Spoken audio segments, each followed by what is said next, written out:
दोस्तों, सांप दुनिया के सबसे खतरनाक जानवरों में से एक है। कुछ सांप तो इतने खतरनाक होते हैं कि चंद सेकंड में इंसान की जान ले सकते हैं। हालांकि ज्यादातर प्रजातियों के सांप इंसान से डरते हैं और उनके संपर्क में आने से बचना चाहते हैं। सांप को लेकर तमाम तरह की भ्रांतियां भी हैं। इनमें से एक उनकी उम्र से भी जुड़ा है। हिंदू पौराणिक ग्रंथों के मुताबिक जो सांप 100 साल की उम्र पूरी कर लेते हैं वे रूप बदलने की क्षमता हासिल कर लेते हैं और सैकड़ों सालों तक जीवित रहते हैं। ऐसी भी मान्यता है कि इच्छाधारी नाग नागिन कोबरा जाति के होते हैं। दोस्तों, जो कहानी मैं आज की इस वीडियो में बताने वाली हूँ वो चमत्कारिक घटना उत्तर प्रदेश के एक छोटे से गांव कहरगढ़ की है। दरअसल ये घटना घटित हुई कहरगढ़ के मुखिया और वहाँ के सबसे धनी इंसान अर्जुन जी के साथ। दरअसल दोस्तों, अर्जुन करीब आज से 5 साल पहले एक साधारण एवं गरीब व्यक्ति का जीवन व्यतीत करते आ रहे थे। उनका गुजारा खेती बाड़ी करके और गाय भैंस का दूध बेचकर होता था। वो अक्सर जंगल में अपनी बकरियां चराने जाया करते थे, लेकिन एक दिन बकरी चराते चराते वो जंगल के थोड़ा और अंदर निकल गए। उसी जंगल में एक इच्छाधारी नागिन अपने नाग के साथ एक विशाल पेड़ के पास रहा करती थी। वो नागिन गर्भवती थी। शाम का वक्त था और अर्जुन जब उस पेड़ के पास से गुजरा तो उसे वहाँ एक तेज चमकती चीज दिखाई दी, परंतु साथ ही वो दोनों नाग नागिन भी वहीं थे। उन्हें देख वो थोड़ा सा डर गया और तुरंत ही वहां से जल्दी से घर की ओर भागा। अर्जुन इतना घबराया हुआ था कि उस समय तो उसने पीछे मुड़कर तक नहीं देखा, क्योंकि उसे डर था कि कहीं नाग नागिन उसे डस ना ले। परंतु उस रात उसके ध्यान में वो चीज़ जो चमक रही थी वो बार बार आ रही थी। वो इतना तो समझ ही गया था कि वो हो ना हो बहुत ही मूल्यवान चीज़ थी और अगर वो मुझे मिल गई तो मैं भी धनवान हो जाऊंगा। परंतु सबसे बड़ी मुसीबत थी वो दोनों नाग नागिन, क्योंकि वे नाग नागिन वहीं पेड़ के पास हमेशा उस चमकती चीज़ के पास ही रहते थे। अगले दिन वो वापस जंगल उसी पेड़ वाले स्थान पर गया और कुछ दूर खड़े रहकर छिपकर उस पेड़ के पास रह रहे नाग नागिन को देखने लगा। कुछ देर देखने के बाद उसने ध्यान दिया कि नागिन तो गर्भवती है। वो उस रात घर आकर सोचने लगा कि ये अच्छा मौका होगा, जब नागिन अपने बच्चे को जन्म देगी तभी वो नागमणि चोरी कर लेगा, क्योंकि उस समय नागिन कमजोर होगी, नागिन कुछ कर नहीं सकेगी। अब बस नाग को मारना होगा। दोस्तों, कहते हैं अगर किसी नाग के मुंह की तरफ गोबर मार दिया जाए तो वो अपना होश खो बैठता है। अर्जुन को ये बात अच्छे से पता थी, इसीलिए अब अर्जुन हर रोज गोबर लेकर उस विशाल पेड़ के पास छुपकर सही मौके का इंतजार करने लगा। काफी देर इंतजार करने के बाद एक दिन वो मौका भी आया जब नागिन अपने बच्चे को जन्म देने वाली थी। तभी चुपके से अर्जुन ने नाग के मुंह पर तेजी से गोबर मारा और वहीं पास में पड़े एक बड़े पत्थर से नाग को मार डाला। फिर उसने नागिन और उसके बच्चे को भी डाला और उस मणि को उठाकर जल्दी से घर की तरफ निकल पड़ा। परंतु उधर नागिन किसी तरह बच गई थी और बस बेहोश पड़ी थी।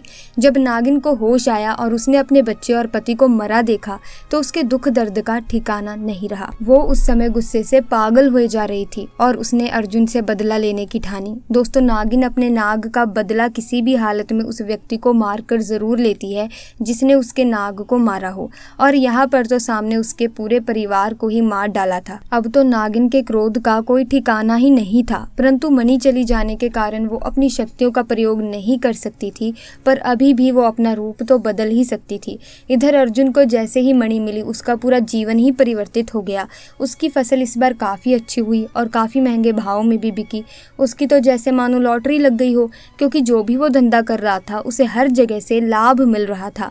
अर्जुन बहुत ही खुश था, लेकिन अर्जुन को पता था कि ये सब उस चमत्कारी नागमणि का ही कमाल है। गांव में हर जगह उसका नाम था। आए दिन किसी न किसी बात पर वो चर्चा में रहता। अर्जुन के इस रुतबे को देख एक अच्छा रिश्ता अर्जुन के लिए उसके पास ही के गांव से आया और सोनिया नाम की एक सुंदर स्त्री से उसका विवाह संपन्न हुआ। सोनिया अपने पति अर्जुन को बहुत प्यार करती थी और बहुत इज्जत देती थी। दोनों एक दूसरे का कदम कदम पर साथ निभाते।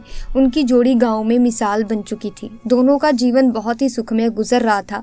उधर नागिन भी एक पुरुष का रूप धारण कर मयंक नाम से अर्जुन के यहाँ उसका मुंशी बन गया और अर्जुन का विश्वास जीतने लगा। अर्जुन भी मयंक के व्यवहार और वफादारी को देख उसे अपने भाई समान ही मानने लगा। एक दिन सोनिया अपने पति अर्जुन के पास आती है और बताती है कि तुम पिता बनने वाले हो, मैं गर्भवती हूँ। ये सुन अर्जुन की खुशी का ठिकाना नहीं रहा। उस दिन वो खुद अपने मुंशी मयंक के पास गया और बोला कि देखो मयंक, मेरा कोई भाई नहीं है, परंतु जब से तुम्हारा साथ मिला है तुम मेरे सगे भाई से भी कहीं अधिक बन चुके हो। आज मैं बहुत खुश हूँ, इसीलिए आज मैं अपनी पत्नी और तुम्हें एक खास जगह ले जाना जाना चाहता हूँ, क्योंकि मेरा इस दुनिया में तुम लोगों के सिवा कोई नहीं है।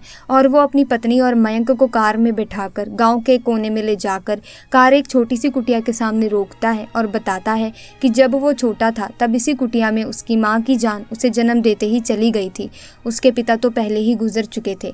तब एक बूढ़े बाबा ने उसकी माँ को वहीं दफना दिया था और अर्जुन को उसी बूढ़े बाबा ने पाला था। अर्जुन बताता है कि जब भी उसके साथ कोई बुरी घटना होती है या वो दुखी होता है तो बस वो इसी कुटिया के पास चला आता है।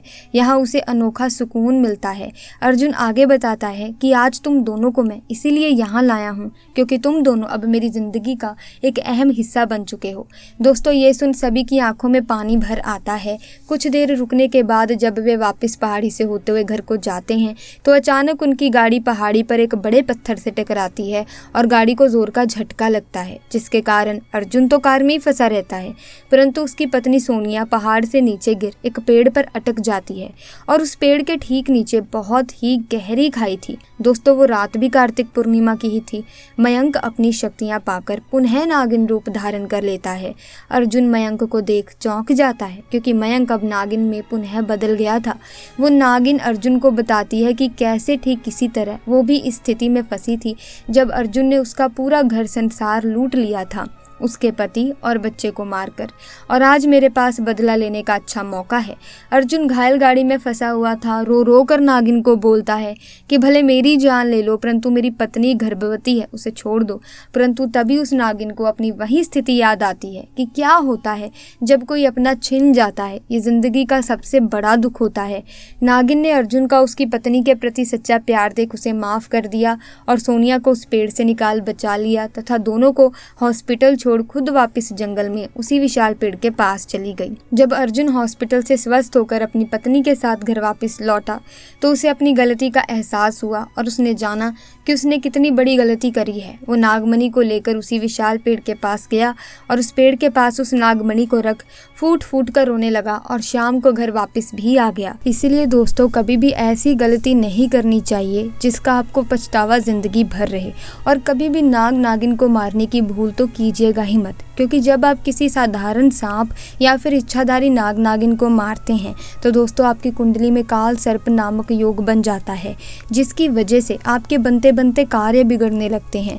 आप दुविधाओं में पड़ जाते हैं, आपकी जिंदगी में नकारात्मकता का वास हो जाता है, कोई भी काम आपका सफल नहीं हो पाता।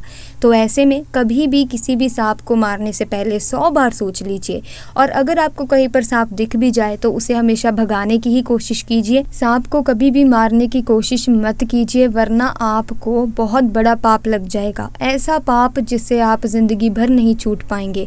तो कभी भी सांप हो या इच्छाधारी नाग नागिन हो, इन्हें मारने से पहले 100 बार सोच लें। इसी के साथ आज की वीडियो में बस इतना ही। अगर वीडियो में बताई गई घटना अच्छी लगी है तो आप इस वीडियो को लाइक जरूर करें, शेयर भी जरूर करें, और अगर आप भी महादेव के परम भक्त हैं तो कमेंट सेक्शन में हर हर महादेव जरूर लिखें, ताकि भगवान शिव की कृपा दृष्टि आप पर और आपके परिवार पर बनी रहे। और चैनल को सब्सक्राइब करके बेल आइकन को प्रेस कीजिए ताकि नए वीडियोस की अपडेट आपको मिलती रहे।